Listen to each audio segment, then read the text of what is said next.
ರಾಮಪುರ ಎಂಬ ಊರಿನಲ್ಲಿ ಒಂದು ಅಜ್ಜಿ ಮತ್ತು ಅವರ ಮೊಮ್ಮಗ ವಾಸವಾಗಿದ್ದರು. ಆ ಮಗುವಿನ ಹೆಸರು ಶ್ಯಾಮ್. ಮಗುವಿಗೆ ಯಾರೂ ಇಲ್ಲದ ಕಾರಣ ಆ ಮಗುವಿನ ಪೂರ್ಣ ಜವಾಬ್ದಾರಿಯನ್ನು ಅಜ್ಜಿ ವಹಿಸಿಕೊಂಡಿದ್ದರು. ಅಜ್ಜಿ ಅದೇ ಊರಿನ ಯಜಮಾನನ ಬಳಿ ಸಣ್ಣಪುಟ್ಟ ಕೆಲಸಗಳನ್ನು ಮಾಡಿ ತನ್ನ ಮೊಮ್ಮಗನನ್ನು ಪ್ರೀತಿಯಿಂದ ನೋಡಿಕೊಳ್ಳುತ್ತಿದ್ದರು. ಮನೆಯಲ್ಲಿ ಬಡತನ ಇದ್ದ ಕಾರಣ ಅಜ್ಜಿ ಶ್ಯಾಮ್ನನ್ನು ಶಾಲೆಗೆ ಸೇರಿಸಿರಲಿಲ್ಲ. ಒಮ್ಮೆ ಶ್ಯಾಮ್ ರಸ್ತೆಯಲ್ಲಿ ನಡೆದು ಹೋಗುತ್ತಿದ್ದಾಗ ಶಾಲೆಯಿಂದ ವಿದ್ಯಾರ್ಥಿಗಳು ಹೋಗುತ್ತಿರುವುದನ್ನು ಕಂಡನು. ಆಗ ಅವನು ತುಂಬಾ ಕುತೂಹಲದಿಂದ ಅವರನ್ನು ನೋಡುತ್ತಾ ಅಲ್ಲಿಯೇ ನಿಂತನು. ಅವನಿಗೂ ಸಹ ಶಾಲೆಗೆ ಹೋಗಬೇಕೆಂಬ ಆಸೆಯಾಯಿತು. ಅಳುತ್ತ ಮನೆಗೆ ಬಂದು ಶ್ಯಾಮ್ ಅಜ್ಜಿಯ ಬಳಿ ಅಜ್ಜಿ ನನ್ನನ್ನು ಶಾಲೆಗೆ ಸೇರಿಸು ಎಂದು ಕೇಳಿಕೊಳ್ಳುತ್ತಾನೆ. ಅದಕ್ಕೆ ಅಜ್ಜಿಯು, ಮಗು, ನಾನು ದುಡಿಯುತ್ತಿರುವ ದುಡ್ಡಿನಲ್ಲಿ ಒಂದು ಹೊತ್ತು ಊಟ ಮಾಡಲು ಆಗುತ್ತಿಲ್ಲ. ನಿನ್ನನ್ನು ಹೇಗೆ ಶಾಲೆಗೆ ಸೇರಿಸಲಿ? ನನ್ನ ಬಳಿ ಹಣವಿಲ್ಲ ಎಂದಳು. ಅದಕ್ಕೆ ಶ್ಯಾಮ್ ಅಜ್ಜಿ, ನನಗೆ ಗೊತ್ತಿಲ್ಲ, ನಾನು ಶಾಲೆಗೆ ಹೋಗಲೇಬೇಕು. ಸರಿ ಮಗು, ನಾನು ಊರಿನ ಯಜಮಾನರ ಬಳಿ ಹಣವನ್ನು ಸಾಲವಾಗಿ ಪಡೆದು ನಿನ್ನನ್ನು ಶಾಲೆಗೆ ಸೇರಿಸುತ್ತೇನೆ, ಅಳಬೇಡ ಎಂದಳು. ಮಾರನೆಯ ದಿನ ಅಜ್ಜಿ ಆ ಊರಿನ ಯಜಮಾನರ ಬಳಿ ಬಂದು, ನಮಸ್ಕಾರ ಯಜಮಾನರೇ. ಸ್ವಾಮಿ ನನ್ನ ಮೊಮ್ಮಗ ಶಾಲೆಗೆ ಸೇರಬೇಕೆಂದು ಆಸೆಪಡುತ್ತಿದ್ದಾನೆ. ಆದರೆ ನಾನು ತುಂಬಾ ಬಡವಿ, ನನ್ನ ಬಳಿ ಶಾಲೆಗೆ ಸೇರಿಸುವಷ್ಟು ಹಣವಿಲ್ಲ. ದಯವಿಟ್ಟು ಸ್ವಲ್ಪ ಹಣವನ್ನು ನನಗೆ ಸಹಾಯ ಮಾಡಿದರೆ ನಿಮ್ಮ ಮನೆಯಲ್ಲಿ ಕೆಲಸ ಮಾಡಿ ತೀರಿಸುತ್ತೇನೆ. ಆಗ ಯಜಮಾನರು, ಆಗಲಿ, ನಾನು ಹಣವನ್ನು ನೀಡುತ್ತೇನೆ. ಆದಷ್ಟು ಬೇಗ ಈ ಹಣವನ್ನು ನೀನು ಕೆಲಸ ಮಾಡಿ ತೀರಿಸು. ಆಗ ಅಜ್ಜಿ ಖುಷಿಯಿಂದ ಹಣವನ್ನು ಪಡೆದು ಯಜಮಾನರಿಗೆ ನಮಸ್ಕಾರಗಳನ್ನು ಸಲ್ಲಿಸುತ್ತಾ ಅಲ್ಲಿಂದ ಹಿಂದಿರುಗುತ್ತಾಳೆ. ಯಜಮಾನರು ಕೊಟ್ಟ ಹಣದಿಂದ ಅಜ್ಜಿಯು ಕೆಲವು ಪುಸ್ತಕಗಳನ್ನು ಮತ್ತು ಬ್ಯಾಗನ್ನು ತರುತ್ತಾಳೆ. ಇದನ್ನು ಕಂಡ ಶ್ಯಾಮ್ ಸಂತೋಷದಿಂದ ಕುಣಿದು ಕುಪ್ಪಳಿಸುತ್ತಾನೆ. ಅಜ್ಜಿಯು ಮೊಮ್ಮಗನನ್ನು ಶಾಲೆಗೆ ಕರೆದುಕೊಂಡು ಹೋಗುತ್ತಾಳೆ.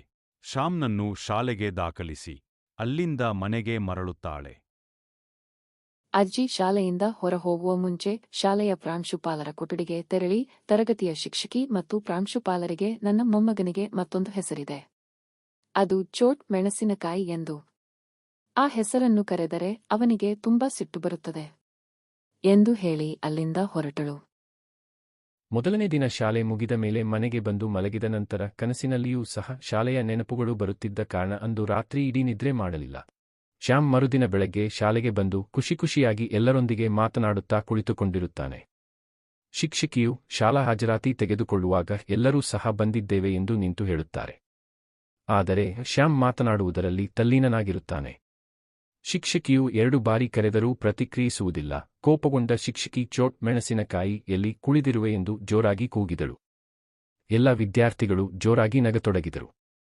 ಇದರಿಂದ ಶ್ಯಾಮ್ ಕೋಪಗೊಂಡನು. ಶ್ಯಾಮ್ ಶಾಲೆ ಮುಗಿದ ನಂತರ ಕೋಪದಿಂದ ಮನೆಗೆ ತೆರಳಿದನು. ರಾತ್ರಿ ಇಲ್ಲ ನಿದ್ರೆ ಇಲ್ಲದೆ ಬೆಳಗ್ಗೆ ಶಾಲೆಗೆ ಬರುತ್ತಾನೆ. ಎಲ್ಲರೂ ಅವನನ್ನು ಗೇಲಿ ಮಾಡುತ್ತಾ, ಚೋಟ್ ಮೆಣಸಿನಕಾಯಿ ಬಂದ, ಚೋಟ್ ಮೆಣಸಿನಕಾಯಿ ಬಂದ, ಚೌಟ್ ಮೆಣಸಿನಕಾಯಿ ಬಂದ ಎಂದು ಎಲ್ಲರೂ ಗೇಲಿ ಮಾಡುತ್ತಾರೆ. ಇದರಿಂದ ಕೋಪಗೊಂಡ ಶ್ಯಾಮ್ ಎಲ್ಲರಿಗೂ ಕೈ ತೋರಿಸುತ್ತಾ, ನಿನ್ನ ಹೊಟ್ಟೆ ಟುಸ್ ಎಂದು ಹೇಳುತ್ತಾನೆ. ಇದಕ್ಕಿದಂತೆ ಎಲ್ಲರೂ ಕೆಳಗೆ ಬಿದ್ದು ಹೋಗುತ್ತಾರೆ. ಇದರಿಂದ ಆಶ್ಚರ್ಯಗೊಂಡು ಶಾಲೆಯಿಂದ ಹೊರಗೆ ಓಡಿ ಹೋಗುತ್ತಾನೆ. ಶಾಲೆಯಿಂದ ವೇಗವಾಗಿ ಓಡಿ ಬಂದು ಅಜ್ಜಿ ಎಂದು ಜೋರಾಗಿ ಕೂಗಿದನು. ಆಗ ಅಜ್ಜಿ ಮನೆಯಿಂದ ಹೊರಬಂದು, ಏನಾಯಿತು ಶ್ಯಾಮ್ ಎಂದು ಕೇಳುತ್ತಾಳೆ.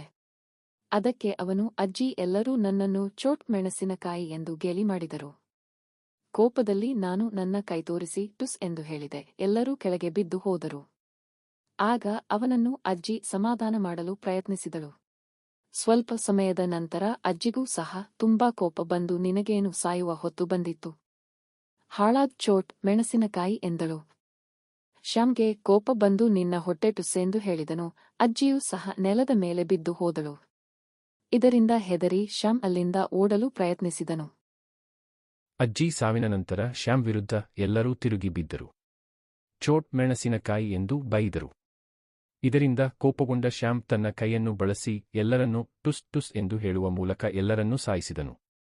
ನಂತರ ಊರನ್ನು ಬಿಟ್ಟು ಓಡಿ ಹೋದನು. ಶ್ಯಾಮ್ ಊರನ್ನು ಬಿಟ್ಟು ಓಡಿದನು. ಓಡಿ ಸುಸ್ತಾಗಿ ಒಂದು ಮರದ ಕೆಳಗೆ ಕುಳಿತುಕೊಂಡನು. ಸ್ವಲ್ಪ ಹೊತ್ತಿನ ನಂತರ ರೈತನೊಬ್ಬನು ಅಲ್ಲಿಗೆ ಬಂದನು. ಶ್ಯಾಮ್ನನ್ನು ನೋಡಿ ಏನಾಯ್ತು ಎಂದು ವಿಚಾರಿಸಿದರು. ಶ್ಯಾಮ್ ನಡೆದ ಎಲ್ಲ ವಿಚಾರವನ್ನು ಸಂಪೂರ್ಣವಾಗಿ ವಿವರಿಸಿದನು. ಸ್ವಲ್ಪ ಸಮಯದ ನಂತರ ರೈತನಿಗೂ ಕೋಪ ಬಂದು, ಹಾಳಾದ ಚೋಟ್ ಮೆಣಸಿನಕಾಯಿ, ನಿನಗೆ ಏನಾಗಿತ್ತು, ನೀನು ಈ ರೀತಿ ಏಕೆ ಮಾಡಿದೆ ಎಂದು ಬೈದನು. ಶ್ಯಾಮ್ ಕೋಪ ಬಂದು, ನೀನು ನನ್ನನ್ನು ಬೈಯುತ್ತೀಯ, ನಿನ್ನ ಹೊಟ್ಟೆಯು ಟುಸ್ ಎಂದು ಹೇಳಿದನು. ರೈತನ ಸಹ ಅಲ್ಲಿಯೇ ಬಿದ್ದು ಹೋದನು. ಶ್ಯಾಮ್ ಭಯದಿಂದ ಏನು ಮಾಡಲು ಗೊತ್ತಾಗದೆ ತನ್ನ ಹೊಟ್ಟೆಯನ್ನು ಟುಸ್ ಎಂದುಕೊಂಡು ಅಲ್ಲಿಯೇ ಸತ್ತು ಹೋದನು. ಈ ಕಥೆಯ ನೀತಿ ಏನೆಂದರೆ, ಕೋಪದ ಕೈಗೆ ನಾವು ಯಾವತ್ತೂ ಬುದ್ಧಿಯನ್ನು ಕೊಡಬಾರದು ಎಂಬುದಾಗಿದೆ.